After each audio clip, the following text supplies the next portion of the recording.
Halo teman-teman semua, apa kabar? Semoga sehat selalu ya. Perkenalkan, kami dari mahasiswa Universitas Pelita Bangsa, Prodi D3 Akuntansi dari kelas AK23C. Nah, pada video kali ini untuk memenuhi tugas mata kuliah praktikum akuntansi keuangan menengah 2, kami akan menjelaskan tentang pengakuan pendapatan. Mari kita simak baik-baik yuk. Jadi, apa sih pengakuan pendapatan itu? Pengakuan pendapatan adalah kondisi pengakuan atas penjualan barang atau jasa, baik sebelum realisasi atau setelah penyerahan. Berdasarkan PSAK 23, pendapatan adalah arus masuk atas bruto yang didapatkan dari manfaat ekonomi dan timbul dari aktivitas normal entitas selama suatu periode, sehingga arus kas masuk itu mengakibatkan adanya kenaikan ekuitas yang tidak berasal dari penanaman modal. Selanjutnya ada macam-macam pengakuan pendapatan. Macam-macam pengakuan pendapatan terbagi menjadi dua, yakni pertama, pendapatan yang dapat direalisasikan atas barang atau jasa yang dapat ditukar atau dikonversikan dengan kas maupun klaim atas kas piutangnya. Yang kedua, pendapatan yang menghasilkan ke dalam sebuah entitas bersangkutan sehingga pekerjaan yang sudah dikerjakan mendapatkan hak atas manfaat yang dimiliki oleh pendapatannya, seperti pengerjaan dan penerimaan kas yang sudah lama. Baik, selanjutnya ada pendapatan yang sudah diakui prinsip. Yang pertama, ada pendapatan dari penjualan produk yang diakui pada tanggal penjualan atau tanggal penyerahan ke pelanggan. Yang kedua, pendapatan dari pemberian jasa diakui saat jasa sudah diberikan dan bisa ditagih. Yang ketiga, pendapatan dari memperbolehkan pihak lain untuk menerapkan aktivitas perusahaan seperti bunga, sewa, dan royalti diakui layak dalam berlalunya waktu atau pada saat aktiva tersebut diterapkan. Yang keempat, pendapatan dari penjualan aktiva kecuali produk diakui pada tanggal penjualan. Selanjutnya, penyimpangan penjualan pada pengakuan pendapatan. Yang pertama, pengakuan penjualan lebih awal, sehingga terdapat tingkat kepastian yang tinggi tentang jumlah pendapatan yang telah dibuat. Yang kedua, memberikan penangguhan pengakuan apabila ada tingkat ketidakpastian mengenai jumlah pendapatan, baik itu biaya yang cukup tinggi atau penjualan yang bukan menjadi penyelesaian utama dalam menciptakan laba. Baik, selanjutnya akan disampaikan oleh Kak Susi. Baik, terima kasih Kak Salmia. Selanjutnya, pengakuan pendapatan akuntansi ketika penjualan atau penyerahan. Pendapatan dari kegiatan publikasi serta penjualan biasanya diakui pada saat penjualan, atau bisa juga disebut dengan point of sale. Namun, ada 3 kondisi yang bisa memunculkan persoalannya, yaitu yang pertama, penjualan dengan perjanjian beli kembali, kemudian yang kedua, penjualan dengan hak retur, dan yang ketiga, trade loading and channel stuffing.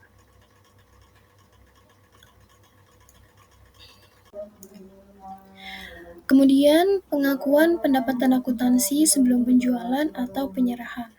Dalam dunia akuntansi, terdapat dua cara yang berbeda untuk kontrak konstruksi jangka panjang yang telah diakui oleh akuntan profesional, yakni yang pertama, metode presentasi penyelesaian.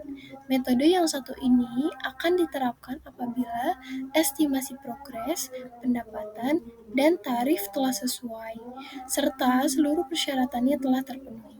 Kemudian yang kedua, metode kontrak selesai. Metode pengakuan pendapatan dapat dilakukan ketika kondisi kontrak kerjasama telah sesuai dengan persyaratan yang telah ditentukan. Baik, selanjutnya menilai persentase penyelesaian. Ada beragam cara yang kini diterapkan dan diaplikasikan untuk menilai kemajuan suatu kontrak. Cara ini bisa dikategorikan dalam dua kelompok, yaitu yang pertama ukuran masukan. Mengakui pendapatan, biaya, dan laba kotor sesuai dengan tercapainya kemajuan ke arah penyelesaian kontrak jangka panjang. Untuk menggunakan cara ini, maka harus ada standar untuk menilai kemajuan ke arah penyelesaian pada tanggal interim tertentu. Metode untuk menilai tingkat kemajuan penyelesaian adalah sebagai berikut, yaitu metode biaya ke biaya. Berdasarkan metode ini, tingkat penyelesaian ditetapkan dengan membandingkan biaya yang telah dikeluarkan dengan taksiran terkini mengenai jumlah sempurna dari tarif yang diinginkan untuk bisa menyelesaikan suatu proyek. Kemudian yang kedua, ukuran keluaran. Ukuran keluaran dibuat dengan hasil yang sudah dicapai. Termasuk dalam kategori ini adalah cara yang didasarkan pada unit yang dibuat dan pertambahan.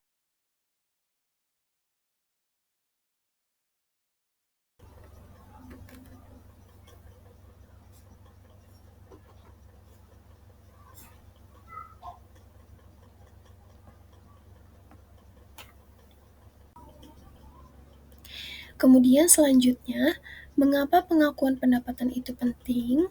Pengakuan pendapatan itu penting karena menjadi dasar pengambilan keputusan bisnis. Pengakuan pendapatan membantu mengidentifikasi peluang dan risiko, menentukan strategi penetapan harga, dan mengalokasikan sumber daya. Kemudian, untuk memahami kapan dan berapa banyak pendapatan yang dapat diakui suatu bisnis adalah kunci untuk membuat perkiraan yang akurat tentang kinerja masa depan. Baik, materi selanjutnya akan disampaikan oleh Kak Yunita. Untuk metode pengakuan pendapatan, di proses pengakuan pendapatan melibatkan beberapa metode untuk mengalokasikan pendapatan ke periode akuntansi yang sesuai. Berikut ini adalah rincian metode yang paling umum. Untuk yang pertama yaitu ada metode penjualan. Metode pendapatan diakui secara penuh ketika penjualan selesai, meskipun pembayaran ditangguhkan. Untuk metode yang kedua yaitu persentase penyelesaian. Pendapatan diakui sebagai persentase dari total harga kontrak berdasarkan kemajuan yang dicapai. Kemajuan ini dapat diukur menggunakan berbagai metode seperti metode input berdasarkan biaya yang dikeluarkan atau metode output berdasarkan nilai yang ditransfer. Selanjutnya yang ketiga metode kontrak selesai. Pendapatan diakui hanya ketika kontrak selesai. Untuk yang keempat, metode angsuran. Pendapatan diakui secara proporsional dengan kas yang dikumpulkan pada setiap angsuran. Untuk yang kelima yaitu metode pemulihan biaya.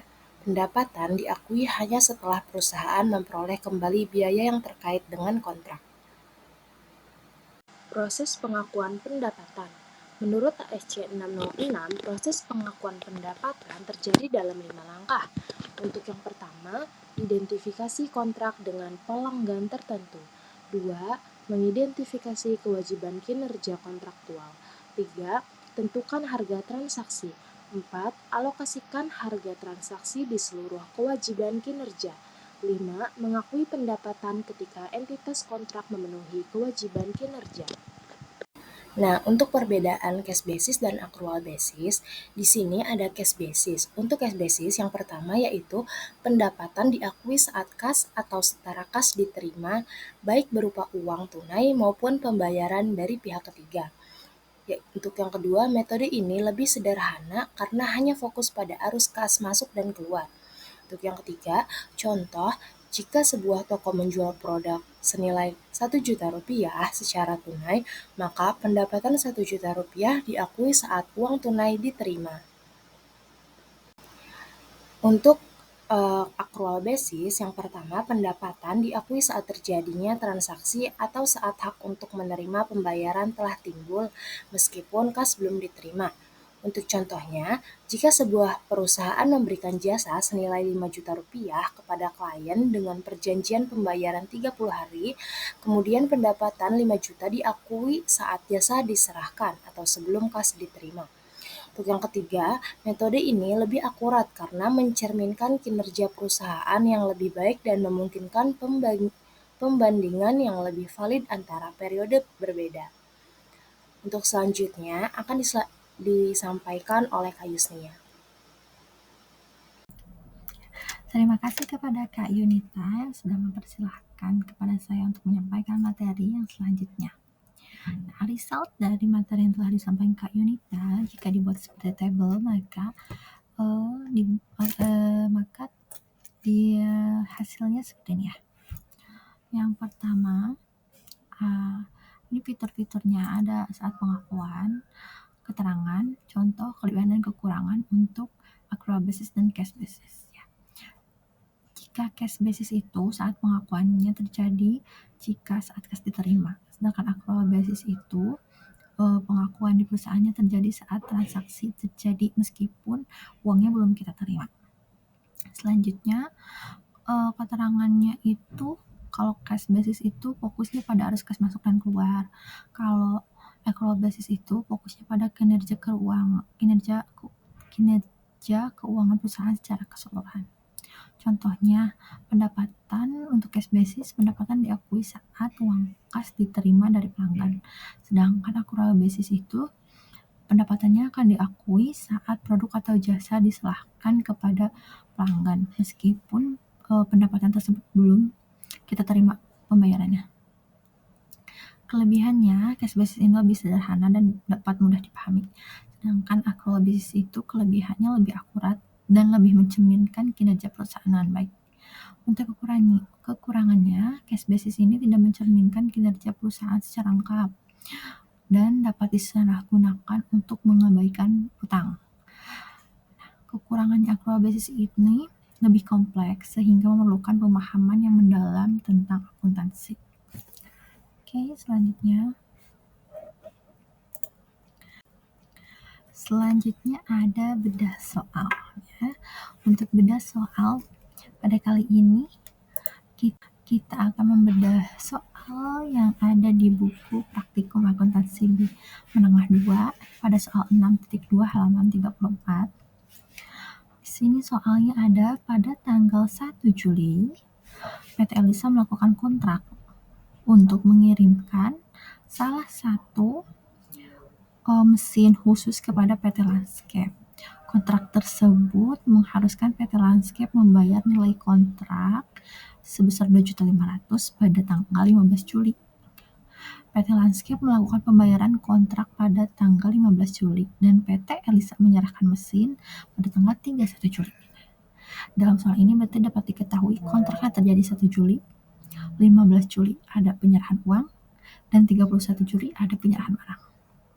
Sedangkan yang diminta ada buatlah jurnal yang dilakukan PT Elisa pada tanggal 1 Juli. Yang B, buatlah jurnal yang diperlukan PT Elisa pada tanggal 15 Juli. Yang ketiga, buatlah jurnal yang diperlukan PT Elisa pada tanggal 31 Juli. Oke, baik, kita ke jawaban untuk penyelesaian. Pecahkan soal yang poin A. Yuk. Oke. Nah, kan ada buat jurnal yang dilakukan PT Elisa pada tanggal 1 Juli. Nah, tanggal 1 Juli tadi hanya terjadi pencatatan kontrak senilai 2.500.000. Maka jurnal yang berbunyinya yaitu pada tanggal 1 Juli terjadi piutang yang bertambah di debit dan pendapatan kontrak yang akan diterima di kredit 2.500.000 atau pendapatan yang akan diterima atau pendapatan yang diterima di muka 2.500.000 di kredit. Next. Untuk B, buatlah jurnal yang diperlukan PT Elisa pada tanggal 15 Juli. Nah, 15 Juli ini ada penyerahan uang dari PT Landscape kepada PT Elisa. Maka kasnya di debit dan piutang dagangnya di kredit. Selanjutnya C ini buatlah jurnal diperlukan PT Elisa pada tanggal 31 Juli. 31 Juli itu kita memerlukan dua bunyi jurnal. Yang pertama, harga pokok penjualan di debit 1.600.000 seharga nilai perolehan mesin itu. Yang kedua, ada persediaan mesin 1.600.000 di kredit karena mesinnya dikeluarkan dikeluar. Nah, yang kedua kita mencatat pendapatan yang akan diterima di muka pada tanggal 1 Juli, itu kan posisinya di kredit ya. Kita alihkan itu ke posisi debit. 2.500.000 gitu karena pendapat kasnya sudah diterima ya. Yang kedua, pendapatan penjualan mesinnya dikredit 2.500.000 gitu.